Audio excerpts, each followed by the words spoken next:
Nous avons besoin d'une Côte d'Ivoire reconstruite. Soyons déterminés et engagés.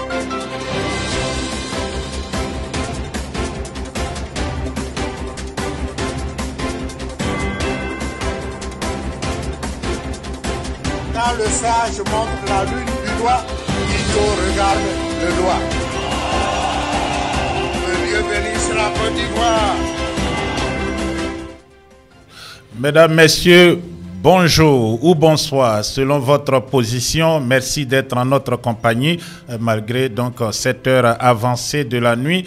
Désolé, nous n'avons pas pu donc faire un direct avec intervention. L'éléphant debout donc n'a pu se tenir. Néanmoins, nous tenons à vous mettre en tout cas au point, à vous tenir donc au courant de tout ce qui s'est passé durant cette journée d'hier. Voilà, cette journée d'hier et aussi la nuit d'hier à aujourd'hui. Nous nous adressons à vous actuellement pour faire le point de l'actualité et puis nous serons là encore le matin à 8h pour la matinale. Ensuite, tout au long de la journée, vous aurez des vidéos et le soir, promis, nous serons là à 21h GMT. 21h GMT, soit 22h heure de Paris ou encore 15h de New York. Bon, quelque chose comme 16h de New York pour ensemble décrypter l'actualité. Voilà, mais voilà, je tenais à vous le dire. Donc, recevez mes salutations et je vous invite à vous abonner massivement à Elvic. Si vous ne l'avez pas encore fait, n'oubliez surtout pas de cliquer sur la clochette de notification, la petite sonnette qui apparaît sur votre écran, afin donc de recevoir les alertes et les notifications chaque fois que nous sommes en direct. Vous êtes en compagnie d'Isaac Kofi. Sans trop tarder, nous rentrons dans le vif du sujet. Le dictateur de la Côte d'Ivoire, Alassane Dramane Ouattara, s'est envolé pour la France ce soir même. La nuit, donc, le soir d'hier, bon, pour ne pas dire la nuit, il était encore en transit. Voilà, lorsque nous abordons peut-être cette journée du samedi ou cette nuit du samedi, le dictateur de la Côte d'Ivoire, malade, doit se rendre pour des soins. Il était accompagné de son épouse Dominique Nouvian Folorou Ouattara. Alassane Dramane Ouattara a, au cours de ces derniers jours, reçu le corps diplomatique accrédité en Côte d'Ivoire, de même que le corps préfectoral, les principaux commandants militaires, les commandants donc de toutes les unités militaires des forces de défense et de sécurité, de même que de la police, de la gendarmerie, et puis aussi il a reçu les chefs traditionnels, les chefs religieux aussi.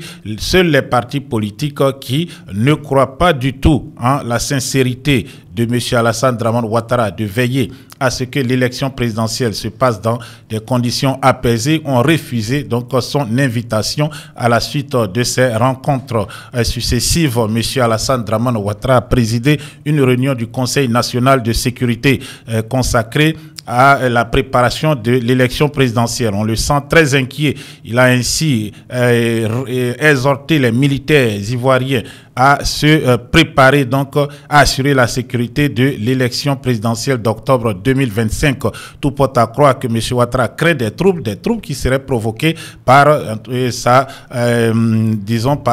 son intransigeance d'abord, mais sa volonté à vouloir écarter des acteurs majeurs sur le plan politique en Côte d'Ivoire, tels que le président Laurent Gbagbo et même le président Tidiane Thiam, nouvellement élu à la tête du PDCI RDA, de même que Soro Kibafori Guillaume et aussi M. Charles Blé Goudé. Alassane Dramane Ouattara a dit au corps diplomatique ne cède pas encore, il n'a pas encore pris sa décision, mais ne s'est pas encore prononcé, mais qui n'a d'ailleurs même pas encore pris sa décision, mais qu'il se sentait heureux d'avoir accepté l'invitation de son parti à être candidat au 3e mandat contesté de 2020. Il a aussi affirmé se sentir très bien, être en pleine forme et désireux de continuer à servir son pays. Ce qui est donc un message voilé pour dire qu'il est candidat à un 4e mandat, ce qui serait illégal, une autre violation de la Constitution. Le dictateur ivoirien, donc après toutes ces rencontres et ces promesses, de même que je dirais ses cris de cœur, ses pleurs en direction de l'armée s'est envolé aujourd'hui, excusez-moi, hier, voilà, la soirée d'hier, donc vendredi 17 janvier 2025 pour Paris en France. On le voit ici, arrivé à l'aéroport international Félix Houphouët-Boigny d'Abidjan-Port-Bouët et en compagnie de son vice-président, ensuite saluant ses principaux collaborateurs, accompagné de son épouse, pas son ex. Voilà, bon, je pense que c'est probablement ce qui va se passer. On voit Alassane Ouattara en compagnie donc de Fidel Sarasoro, secrétaire permanent du Conseil national de sécurité et directeur de cabinet d'Alassane Dramane Ouattara, et Begré Mambé, qui est son premier ministre, le chef de son gouvernement. Donc, on ne voit pas là les principaux chefs militaires qui étaient toujours présents au palais présidentiel, au pied même de l'échelle de coupé, chaque fois que Dramane Ouattara effectuait ses nombreux voyages en France. On voit aussi la nièce d'Alassane Dramane Ouattara, et voilà, Massiré Touré, qui est la secrétaire générale de la présidence de la République. Donc, un acte de népotisme avéré dans cette Côte d'Ivoire méconnaissable. Alassane Dramane Ouattara va, au cours de son séjour en France, d'abord donc répondre à des visites, effectuer des visites médicales à l'hôpital des armées de Percy-Clamart et aussi à l'hôpital américain de Neuilly. Ensuite, il rencontrera Emmanuel Macron pour parler du retrait de la France, des militaires français de la Côte d'Ivoire, la fermeture de la base militaire de Port-Bouët, mais aussi ils parleront sûrement et certainement même, dirais-je, et aussi ils parleront abondamment, et je peux ajouter, de l'élection présidentielle à venir. Et M. Emmanuel Macron avait recommandé à M. Alassane Dramane Ouattara de ne pas se présenter en 2020. M. Ouattara avait fait une annonce devant la représentation nationale qu'il renonçait à un troisième mandat, même si la Constitution la lui permettait, ce qui était faux, car la Constitution de la Côte d'Ivoire est rétroactive et on ne peut être candidat ou être président que 2 fois. Et ensuite, M. Ouattara avait déclaré passer le relais à une nouvelle génération, en l'occurrence à M. Amadou Gon Coulibaly, qui décédera quelques mois plus tard dans des conditions troubles. Et dans l'enceinte même du palais présidentiel d'Abidjan, il a eu un malaise au cours d'un conseil des ministres. Je rappelle qu'il était aussi le premier ministre en fonction du dernier gouvernement légal de la deuxième de la Troisième République, donc du deuxième mandat d'Alassane Dramane Ouattara. Et nous sommes donc passés à cette situation où Alassane Dramane Ouattara a changé sa parole. Il a annoncé sa candidature. Emmanuel Macron est resté sans voix, mais il a dit au cours d'une déclaration qui est faite à Montpellier devant les jeunes Africains qu'il avait compris la situation de M. Ouattara, qu'il ne pouvait pas faire grand-chose. En tout cas, toute la jeunesse africaine francophone aujourd'hui réclame à ce vieillard malade et aussi décrié dans son propre pays qu'à l'étranger, principalement dans les pays qui l'entourent, d'abandonner donc cette course à la magistrature suprême et d'aller se reposer, d'aller se soigner comme il est allé faire aujourd'hui en France. Pendant ce temps, donc, les militants du RDR, RHDP réclament un nouveau candidat, des jeunes qui très bientôt tiendront une conférence de presse, portent leur choix sur Adama Bictogo. Adama Bictogo, mon combat, président 2025, mon combat. Ce sont les affiches qui sont distribuées un peu partout sur les réseaux sociaux.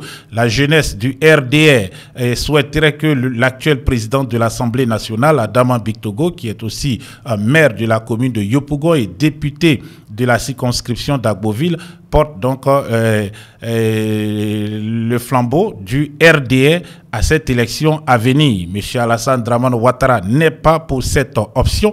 On le sait déjà, car lorsque les rumeurs avaient commencé à circuler un peu plus tôt qu'Adama Bictogo était candidat et était donc en train de mettre en œuvre ou de former des groupes de soutien ou de travailler sur sa candidature, il a été pourchassé par la justice aux ordres d'Alassane Dramane Ouattara, sa fille Linda Bictogo, de même que ses frères ont été interrogés par la justice et même une enquête avait été diligentée contre son entreprise Sénédaï pour fraude fiscale. Ensuite, M. Adama Bictogo avait perdu le juteux contrat de confection des passeports biométriques et d'autres documents. Adama Bictogo aujourd'hui a donc fait profil bas pour soutenir malgré lui la candidature d'Alassane Dramane Ouattara, qu'on le sait très fatigué et malade, mais souhaitant rester pour des raisons diverses, partant donc de sa protection à lui et puis aussi une protection à assurer pour les membres les plus proches de sa famille, y compris donc Dominique Nouvian Foloro Ouattara, la Jézabel de Berny. La Jézabel de Berny est donc citée dans plusieurs affaires de malversation, des affaires jugées au pénal en France, et elle pourrait aussi faire donc l'effet de poursuite en Côte d'Ivoire pour des détournements massifs de deniers publics. M. Alassane Dramane Ouattara n'est pas lui aussi à l'abri de ces poursuites. Il faut ajouter qu'il est aussi un des personnages clés de la crise post-électorale en Côte d'Ivoire en 2010-2011, mais aussi de la rébellion armée qui a endeuillé ce pays pendant 8 ans et causé des milliers de victimes. Alassane Dramane Ouattara va-t-il donc accepter de passer le flambeau à une nouvelle génération, dans ce cas à Daman Bictogo ou Fidel Sarasoro, son directeur de cabinet, ou même à Patrick Hachi qui a été récemment donc récopté dans la galaxie Ouattara. En tout cas, cette visite en France de M. Ouattara va peut-être lever beaucoup de doutes sur ces différentes questions. Voilà, donc nous sommes dans l'attente de voir et nous attendons donc cette rencontre que M. Ouattara aura après ses visites médicales dans les différents hôpitaux de Paris pour soigner son cancer avec M. Emmanuel Macron pour discuter de la base bien sûr, mais aussi de l'élection à venir. Voilà, et c'est cette élection que les partis de l'opposition donc préparent. Le PDCI RDA, le parti dirigé par son excellence Cheikh Tidiane Thiam, vient donc de marquer un pas très important. L'ancien secrétaire exécutif en chef du PDCI RDA, professeur de médecine Maurice Kakou Gikawe, a été nommé conseiller politique du président Tidiane Thiam par ce dernier, et le professeur Gikawe commence donc à travailler aux côtés du président Thiam activement pour assurer la victoire du PDCI RDA et de l'opposition tout entière en 2025. Le professeur Gikawe fut le principal collaborateur de feu le président Henri Konan Bédié de 2013 à 2023, année du rappel à Dieu de cet illustre homme, de cet illustre donc personnage de la politique ivoirienne qui a été l'un des pères du miracle économique en Côte d'Ivoire, le fameux donc miracle ivoirien des années 70. L'ancien chef de l'État, le président Henri Konan Bédié, n'a pas pu donc mener ce combat à bon port. Il avait promis libérer la Côte d'Ivoire des griffes de la dictature d'Alassane Dramane Ouattara, qu'il avait trahi et avait trahi le peuple de Côte d'Ivoire. Aujourd'hui, le successeur du président Bédié et le principal collaborateur du président Bédié sont donc main dans la main ensemble pour travailler donc à la réalisation de cet objectif, à sortir la Côte d'Ivoire du marasme économique, à sortir la Côte d'Ivoire des griffes d'Alassane Dramane Ouattara et de ses sbires, à sortir la Côte d'Ivoire de cette dictature qui n'a que trop duré, et surtout mettre fin aux conflits politiques qui se déroulent souvent à la veille ou après des élections et qui endeuillent des familles entières. On se rappelle que le président du PDCI RDA, Cheikh Tidiane Thiam, au cours de sa visite à la maison du PDCI, c'était donc le jeudi dernier, lorsqu'il est venu présenter ses vœux de bonne année aux journalistes accrédités en Côte d'Ivoire, la presse internationale, mais aussi la presse nationale, qui étaient venus nombreux au déjeuner donc organisé par le PDCI, déjeuner de presse, afin d'aborder les questions politiques, les questions relatives à l'élection présidentielle aussi et au fonctionnement du parti au PDCI RDA en cette nouvelle année 2025.